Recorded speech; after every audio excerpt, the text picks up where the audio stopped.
Okay guys, let's go for the last game that opposes Corvinus from Meomaika. We are here on the HAG World Battles.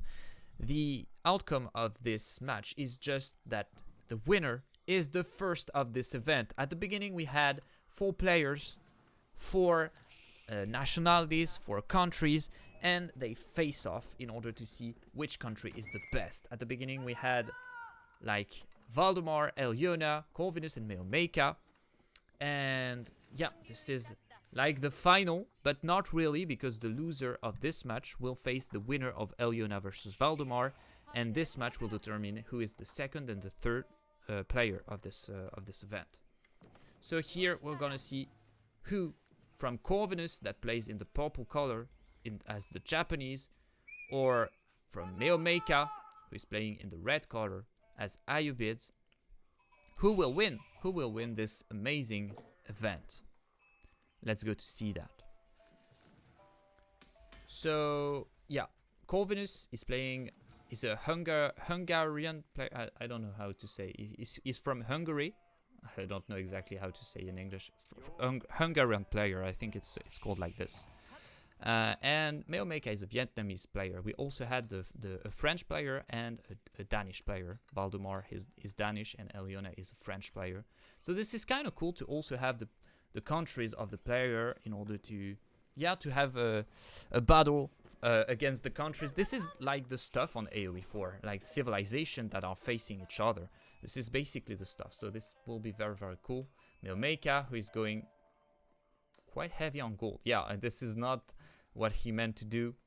This is a very tough matchup for the Japanese because Ayubids, well, can put a lot of pressure for free from the Japanese, and they can go fast on H3 also. They can counter the cavalry units from the Japanese, and this is what is strong with the Japanese on fast H3, and go then with the knights and stuff. But the Ayubids have very good answers to that. So yeah, they delay a lot the Japanese, and also they can take all the relics at the same time with those dervishes. This is a very hard matchup for the Japanese, but maybe Corvinus will show us how to play it, how to counter those Ayubids, even if the matchup is hard. We are on Carmel, guys, so this is the map where you have a lot of deers and a lot of food everywhere, a lot of sheep also, as you can see here. Yeah, there's a lot of stuff in this map, but the gold is quite poor on this map, as you can see. There is only 2 gold veins near your base that are 1,600, and then all the golds are far on the map, and most of them are 1,600, except the one in the middle that is 8,000 of gold. So this is a map where you kind of want to play for the gold. If you don't manage to take golds, then you're kind of over. We are gonna see some military wing reinforcement. I think this is the best choice against the Japanese, because you're gonna have 3 units that can put pressure from the Japanese, and the Japanese will be forced to do like a tower here to defend, or maybe some units, and you can deny them some gold. You can yeah, make them late on their H3 and go faster yourself on the H3. And having some units also to protect the relics and stuff, and then you can do the dervishes. And what is interesting also with this wing is that you can do how is it called? You can do rams with the cavalry units. So this is kind of cool. Hi Alias, how are you doing? I didn't saw your message, sorry. We are actually on Twitch also. Don't hesitate to go and watch us if you want. Sometimes I do stuff in French, sometimes I do stuff in English. No matter what, you can ask questions in the chat. I will be happy to answer to you. This is very, very cool. I want to share the most as I can on this amazing game. This is the main goal here. So if you like it, don't hesitate to subscribe. See us on Twitch and stuff. And don't hesitate to go and watch HAG, of course, because we are creating a lot of events. And the goal is to have, yeah, the most as we can event on AoE4, having good players, good matches, good stuff, good times, and yeah. Okay, so we push a little bit the deers under the DC in order to have a safe resource. Okay. We're gonna go fast h3, of course, on the side of Meomaika. The Desert Raider that comes across the map, and we'll try to do some damage to the opponent. Sorry for that. I misclicked. This is the stuff that I wanted to do.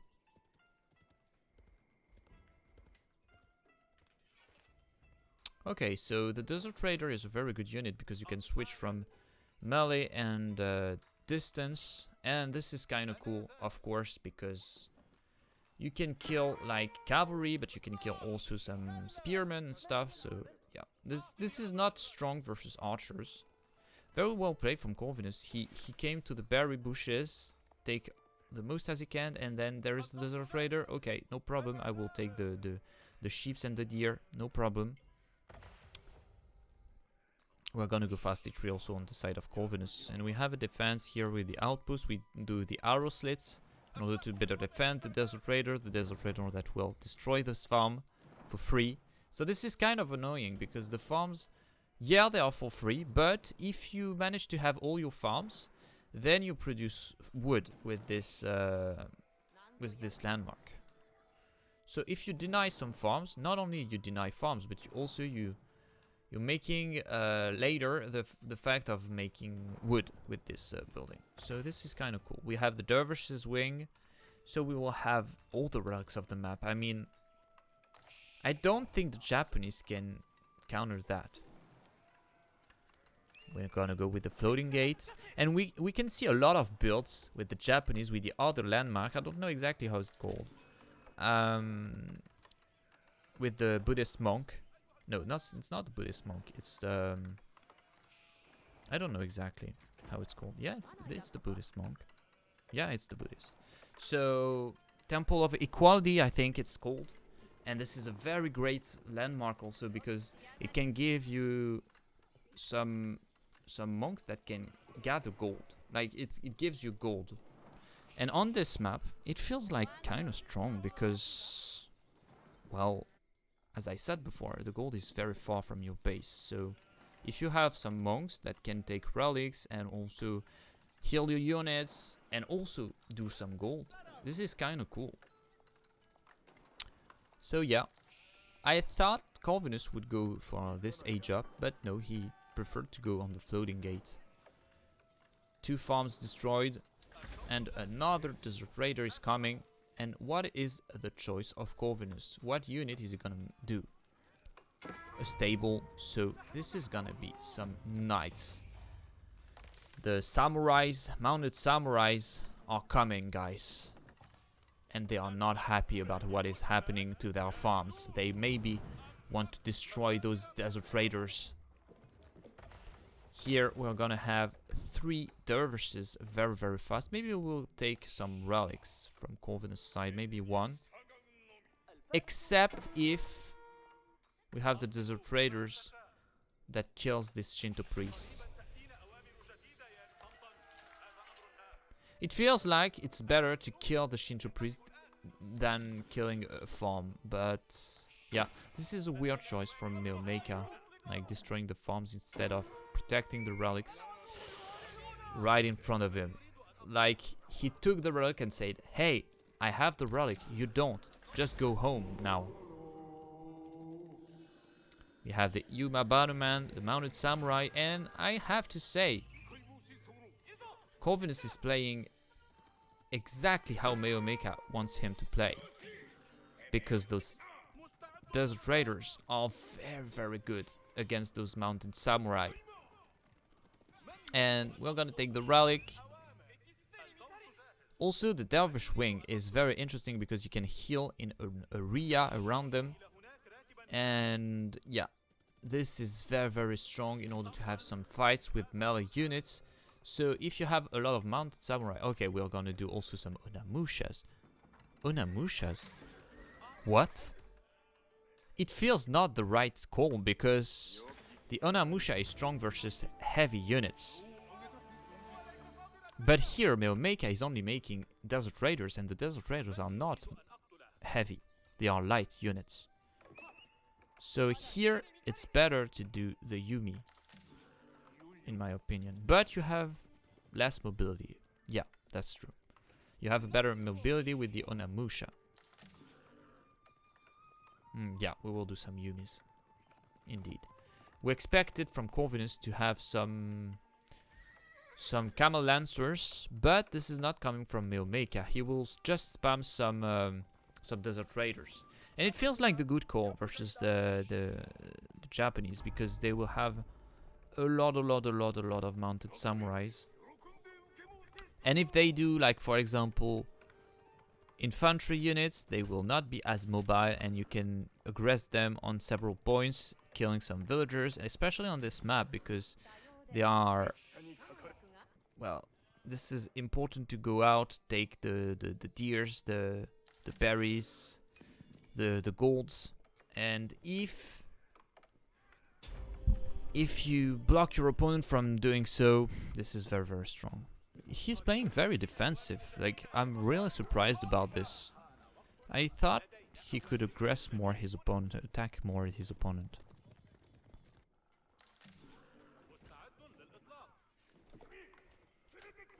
Just answering a question in the chat.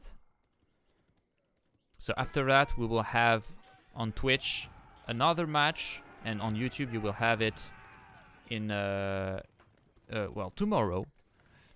We will have the match Elyona versus Valdemar. This is the match that will determine who is the 4th player. The loser is the 4th player of this event. And the winner will face the loser of Corvinus versus Meomaika in order to see who is the 2nd and the 3rd player of this event. And of course the winner of Corvinus and Meomaika is the 1st player, of course. I love this kind of event with, like, we had 2 matches at the beginning of the game, and then each map determines, like, okay, you are the 1st player, okay, you're the 4th, and then we can see who is the 2nd and the 3rd. So there is a lot of matches, and it feels like it's the best for the players in order to show us what they've got, you know? Like, this is kind of cool. I love this format. Don't hesitate to go and watch it on Wikipedia, by the way, if you want to see exactly the format. Because maybe you didn't understand everything that I said, but you can see it on Wikipedia because, well, it's better explained with, pictures and stuff. I'm not quite good to explain exactly how it's working. We put pressure to the opponent, force him to make a lot of Yumis. This is a very interesting unit. The Yumis are very cheap, like 25-35. This has been up very recently, because before it was 30-35. So they are 25 food, so 5 food cheaper than before. So yeah, I like this unit. This is not super strong. This is okay-ish. But you need to have the Yumi Bannerman in order to be strong. This is not strong if you don't have the Bannerman, but if you have, this is very cool because they have a good mobility, they are cheap, and they do as much damage as any archers. Because the specialty of the Yumi is that they are not expensive, they are fast, but they do less damage. So if you have the Yumi Bannerman, they do as much damage as any units. So you really need that, in my opinion. So here, the little weakness of Corvinus is that he has a Yuma Bannerman and not a Yumi Bannerman. And especially versus those Desert Raiders. Be careful about this raid. And Corvinus is very fine in this game, in my opinion. Okay, we have a lot of units. And here are coming the heavy units, the heavy Lancers. Very well played from Meomaika here, doing those units, because now there is a lot of units that are not good versus heavy units, except of course those mounted samurai, but I'm talking about the Yumis, of course. And this is interesting to spam the Desert Raiders in order to force your opponent to do some Yumi, and then adding some Camel Lancers, and then the Yumi are useless. Very cool. Very well played from Meomaika. And now you can see here the Dervish that can heal in an area around him, healing all the units. Very good fight from Meomaika. This is a very hard matchup, as I said before. But Meomaika made it on the last game. This was a hard matchup for him too, but he made it. Maybe Corvinus will find a way to win this. It's possible. Looking forward to see it. We have some farm transition here,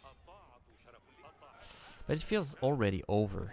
Don't know what you feel about that, but yeah, I don't know what you can do. Okay, there is a... You can go here. Okay, I didn't know that. Okay, this is quite weird.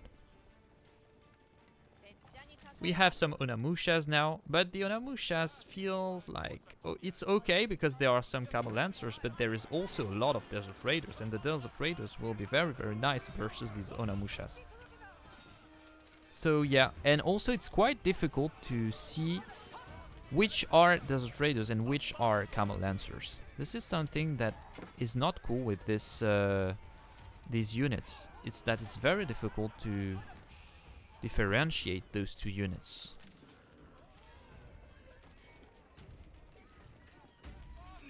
Yeah, this is over. Wololo. This is happening. This... Okay. I thought the Wololo was a... Yeah. Yeah, this is over. I honestly don't know what the Japanese can do. Like, the bonuses of the Iobits are perfect to counter this civilization. But yeah, this was a close Wololo.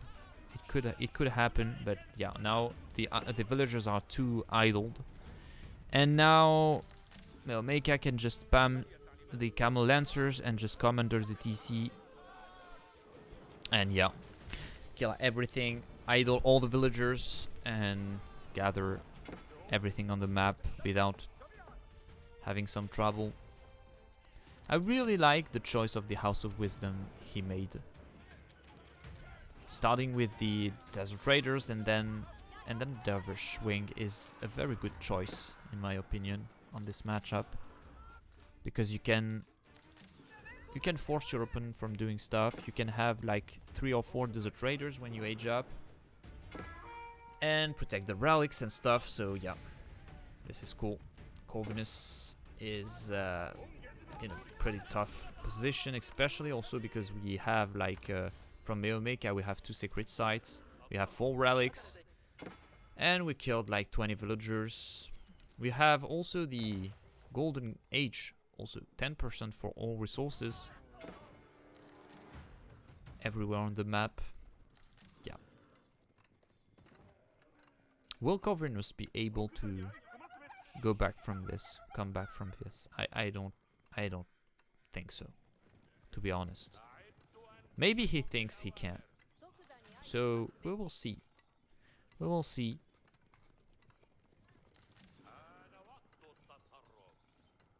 But yeah, just look at the economy.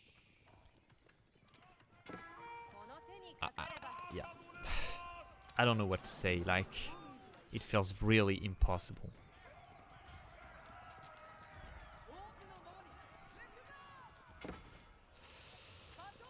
The last game, guys, of this event.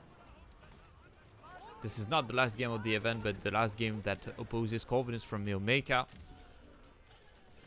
And yeah, it feels like Meomaika is our first player on this event. That Meomaika will be crowned the king of HAG WorldBattles. I'm gonna fast forward a little bit because, you know, like, yeah, it's kind of over. Very great game, very interesting, and yeah, I think the matchup is impossible for the Japanese. Age of Empires 4 is a game where the matchups are very, very, very important, and so the drafts are also very important for that, because if you miss your draft, you're gonna have very bad matchups, and you're gonna face an opponent that will have, well, all the chances on his side, because he will have, for example, the Malian and you have the French, and this is an impossible matchup for you. And you will have, for example, the Iobids, and your opponent has the Japanese and then the IOBs are very good versus the civilization. This is also a game where this is very important to understand how the civilizations work, and also what counters what to play on each map. And yeah, this is what is very, very cool about this. So yeah, I have to say, very great games. Don't hesitate to go and watch HAG, guys, because we are creating a lot of events on AoE4. This is so cool. And yeah, Corvinus, that is gonna play versus the winner of Elyona versus Valdemar. That's the next game we're gonna see. See you in the next one. Bye.